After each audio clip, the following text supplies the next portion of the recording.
Hey, c'est Guillaume, j'espère que tu vas bien. Aujourd'hui, on va pas parler de préparation mentale, mais on va parler de Gotaga. Comme tu l'as vu dans le titre, on va essayer de résumer son parcours. Quel élément a fait qu'il en arrive à ce stade aujourd'hui? Pourquoi ses business marchent aussi bien? Quels ont été ses facteurs de réussite? Donc, si ça t'intéresse, tu peux déjà mettre un like et t'abonner à cette vidéo. C'est parti parce qu'aujourd'hui, on va envoyer du lourd.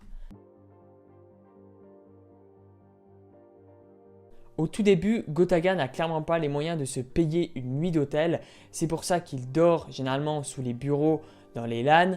Il arrive également à payer des hôtels, mais pas à tous les tournois. Enfin, c'est très difficile. Et c'était important pour moi de démarrer cette vidéo par ce point pour vous montrer que même si on peut voir où il en est aujourd'hui, d'ailleurs, on va en parler dans cette vidéo, ça n'a pas été facile pour lui. Il a eu des conditions de vie difficiles, surtout pour faire ses compétitions au tout début. Donc voilà, il a su se débrouiller, mais le facteur qui l'a fait réussir, c'est le fait qu'il a performé.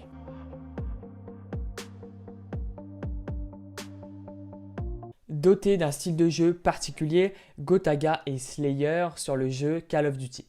Slayer, pour ceux qui ne connaissent pas, c'est celui qui doit protéger les objectifs players, ceux qui jouent l'objectif. Donc concrètement, Gotaga, lui, ce qu'il doit faire, c'est fraguer, faire des kills. Forcément, c'est le joueur, ou en tout cas le rôle qui est le plus spectaculaire. Parce qu'on fait des kills, on fait des frags et le but, c'est de gagner ces duels. Gotaga l'a très bien compris, qu'il y avait beaucoup de regards qui étaient portés sur lui. Et c'est quelqu'un, comme je vous l'ai dit, de spectaculaire. Il a su jouer de ça et ce qu'il a fait performer au plus haut niveau. Et les Vitality qui ont déjà commencé avec les premiers kills. Gotaga qu'on va faire ce premier duel. Gotaga qui l'atteint. Oh là là. Déjà, série de 3 pour Gotaga. Il met le ton dans cette game. Les Vitality sont présents. Et on va repasser sur lui parce que là j'ai l'impression qu'il a encore envie de faire des kills. Non. Est-ce qu'il peut gagner son duel? C'est fait sur Oka. 16-0 en début de partie. On va repasser. Forcément, quand on est adolescent, on a très peu de confiance en nous. Et si vous regardez Gotaga, il n'a pas épargné à la règle. Tout début de ses interviews, il a du mal à regarder la caméra, du mal à s'exprimer, etc.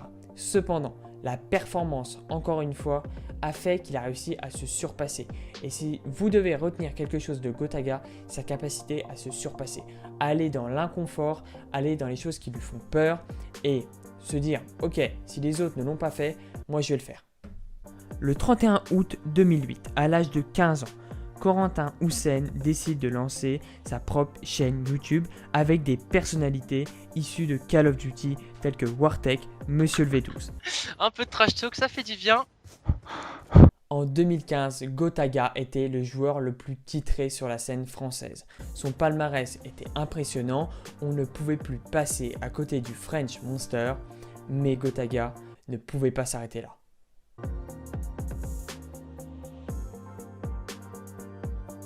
Comme le dit Gotaga, il adore tryharder.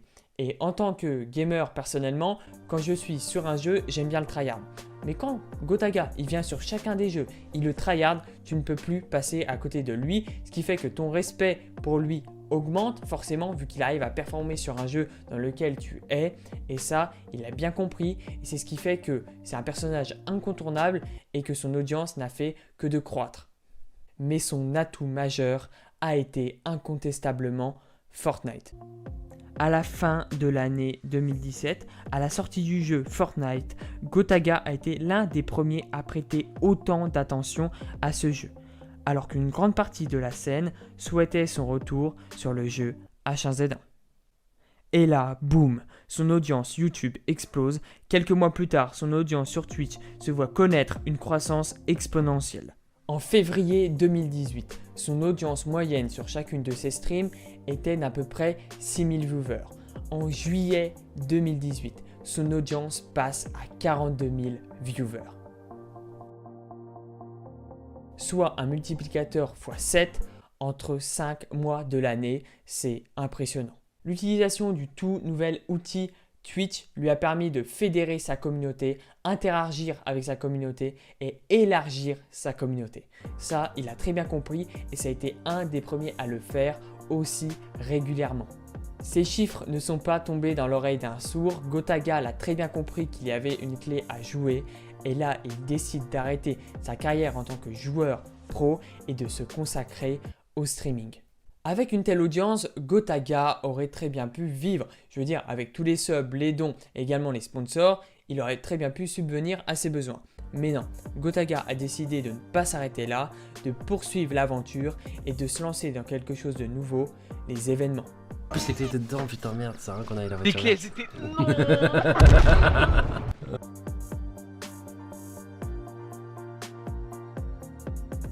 Créer des événements du jamais vu auparavant sur la scène e-sport. Des événements, oui, mais spectaculaires, ça, c'est son objectif et on va le voir tout de suite. Le 29 juin 2018, on assiste à un record historique quand Gotaga organise le Gotaga Barrière Show, un événement en physique retranscrit également en live. L'audience explose et c'est historique.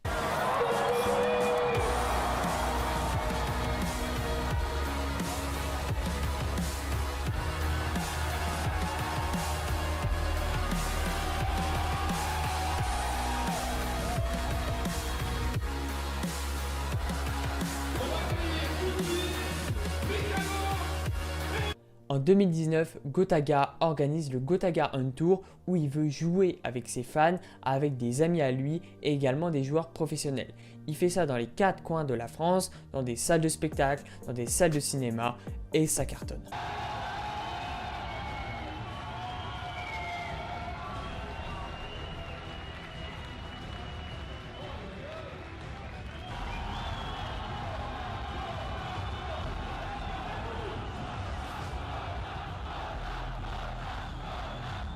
L'arrivée des émissions le lundi soir lui a permis de pérenniser son audience, la fréquence des événements qu'il pouvait organiser et surtout d'inviter des invités de plus en plus spectaculaires, allant des jeunes joueurs professionnels aux champions du monde de football comme vous le connaissez, Antoine Griezmann.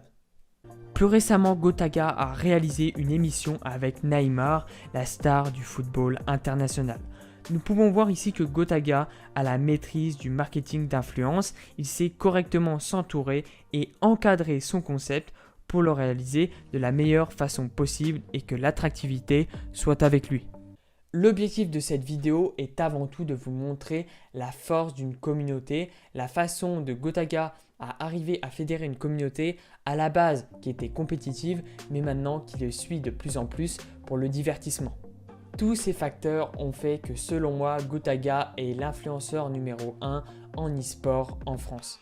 Il est vrai que la crise sanitaire n'a rien arrangé quant à la création des événements, mais je suis convaincu d'une chose, c'est que Gotaga nous réserve encore bien des surprises. Si cette vidéo t'a plu, je te laisse t'abonner et liker. Je suis préparateur mental et sur ma chaîne YouTube, je donne des conseils pour améliorer la performance des e-sportifs. C'était Guillaume, je vous dis à très vite, ciao ciao.